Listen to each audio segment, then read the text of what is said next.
Adrian and Aaron, if you can stand on either side, we'll form a couple of cues. Make the dogs still fighting for a question. If you can cue behind Adrian and Aaron. Adrian and Aaron, please raise your hands. I think what we need to do to make this successful is build a community around it of people who want to live together. I agree with you, absolutely. Thank you so very much. So we're going to keep going back and forth. It seems like there's quite a few more questions. Again, we want to get in as many as possible tonight before we close the doors at 8 p.m. So we're going to start over here with Aaron. Hi. Do you feel like we need to leave the microphone on? You want the mics on? Raise your hand. Okay. Again, anybody in the back, if you'd like to move forward so it's easier to hear.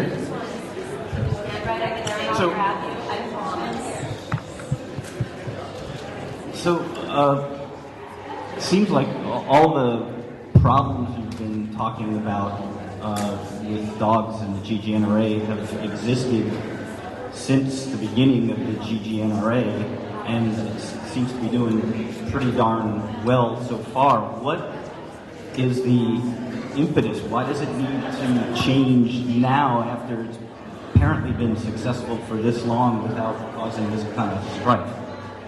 One of the things that has happened over the course of GGNRA's establishment, 1972, mid-1970s, we got about 1.4 million visitors a year in GGNRA. We now get 18 million visitors. So things have not been okay. In 1979, the Advisory Council for the Golden Gate National Recreation Area put a pet policy in place, and that's a group that was advising the federal government. It was formally established under the law that created GGNRA. They put together this policy because they were seeing conflicts. So they limited the number of areas where dogs could be allowed. They called it pet policy, so they addressed cats as well, where dogs could be allowed, and then make a recommendation for where they could be off-leash and on-leash. We've been operating under that policy since 1979, and we've seen increasing conflicts between dogs and dogs, dogs and people, dogs and wildlife, people and people over the course of that time. We're trying to solve it just like so many communities do. So we're a national park working to retain off-leash areas because we think it's right for people who are in a park or who live adjacent to a park that's urban. But we also have to do something to reduce those conflicts that are reported to us on a regular basis. Thank you. And so I want to just make sure right now, sorry, trying to look between you two. Adrian, was there another question back there in the queue? We do. Great. Can you stand up? Hi, my name is Pam. When I came to Mill Valley 41 years ago and started hiking in Tan Valley with my dogs, there were cows all over it. And on the Oakwood Trail, which I was on today, the fire road, it was actually a road. And you can still walk on the asphalt and the wooden retainers. And the school bus went up the Oakwood Valley Fire Road in order to pick up the children who lived in the little farmhouse up there. And I was thinking about this today, and I was thinking about the natural resources and the protection of our history. And looking at the barbed wire from the old dairy fences along the side of the road. And I'm really trying to understand how we have gone from, well, let me back up for a second. What I would understand is taking a pristine natural environment that had been untouched and saying, let's protect it. What I don't understand is the process of taking a highly impacted area, impacted by dairy, which today we understand is horribly impactful, and restricting its use, which wonderfully does allow a natural environment to come back to life, but at what cost to the rest of us who are using that environment. So can you talk a little bit about this particular process, the Oakwood, what was a road, then a fire road, now it's being redesignated as a trail, the restriction from the historic state and the cultural resource that we enjoyed for as long as there were people in Marin County, to this shift to re-identifying it as a protected environment. I will do my best to describe kind of the progression that happens in the National Park Service, and Daphne may be able to talk specifically to what we've learned more. We've learned more information about what habitats we have in the park. 1972, we didn't have a map that said where's all the vegetation, where are the vegetations that are habitat. But generally speaking, for the National Park Service, and I'm going to go back to the Redwoods Act of 1978, many of the original units of the National Park Service were established 50 years before there was a National Park Service, were established and set aside out of these amazing scenic and wild areas. Yellowstone was created, 2.1 million acres, before there was a state of Wyoming, before there was a state of Montana, before there was a state of Idaho. And that often is the concept around, in people's minds, around what is a national park. And these urban areas, sometimes people think, well, that's not the same thing. And they're right, there's no wilderness in GGNRA. At Redwood National Park, there was a lot of logging that happened in those watersheds, as you may know, which were heavily damaged by erosion because of the large trucks that were there and the cutting that happened. In 1978, the Congress and the President of the United States brought those damaged ecological resources into Redwood National Park so there could be ecological restoration to return it to the natural state that it was in as close as we could before the logging took place. So national parks of today aren't just pristine areas where we set aside those lands. They're often places where we go through active restoration so that in the United States we can preserve as much of the ecological integrity as we can. Daphne, do you want to talk specifically for Marin County? I guess I would add one point to that. We do a tremendous amount of ecological restoration. I can't speak to the cultural or historic resources specifically in Oakland Valley. We don't have anybody from cultural resources here. But in the face of climate change, the restoration actions that we are taking are what is needed to preserve biodiversity into the future. And we are, as national parks, we're one of the prime areas where it's possible to do that because these lands have been set aside.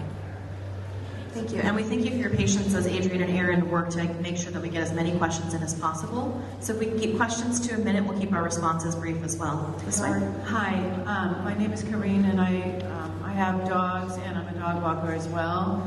I've lived here all my life, and I'm very upset about this no dogs off leash situation happening.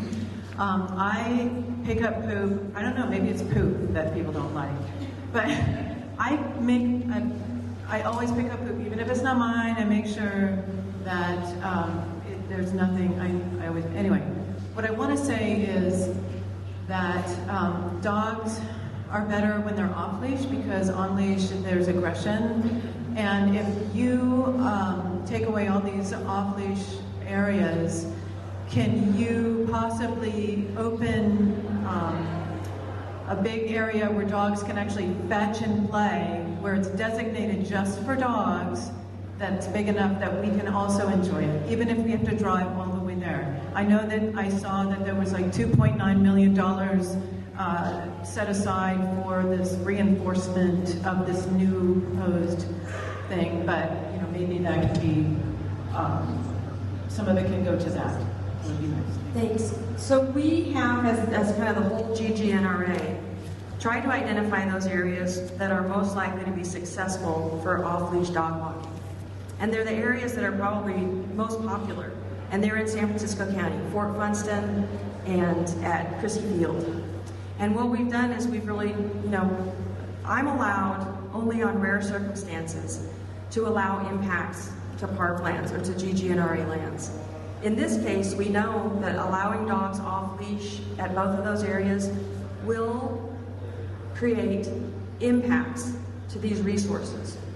But that's the trade-off we have when we also want to allow dogs off leash. So, you know, there's a certain parameter within which I can do it, and that's the location we've identified for doing it. Excuse me, I'm sorry. What do you mean about impact? Because, you know, if there's a community, we can all get together and clean and organize and straighten and things like that. Crissy Field is a very popular area for off-leash dog walking. Fort Funston is a very popular area for off-leash dog walking. I wish we could have a perfect system where everybody picked up poop, everybody's dogs were under control, and there were never conflicts. That's just not what we live in. Those conflicts are there, they've been there. Our job is to try to reduce those conflicts. Okay, we'll take the next question from this side, please. Hi, Polly from Mill Valley. Don't you feel funny standing this far apart using Yes, I microphones? did. That's yeah, okay. I feel like we should just sit down and talk. I go to all the places that are the designated dog areas, so I've seen a lot. but you mentioned earlier that you don't have any hard statistics when it comes to environmental impact from bicycles, from equestrian riders, and I'm assuming from humans. Living on the edge of the Miwok Trail, I see thousands of people running through there on a regular basis for ultra running races. I see huge amounts of impact just from humans on the headland.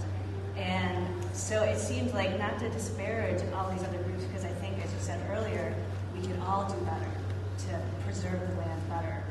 But with that said, don't you think you need to have a more comprehensive, hard data set that encompasses all of the user groups before you can make an informed decision on how best to parcel out the neighborhood?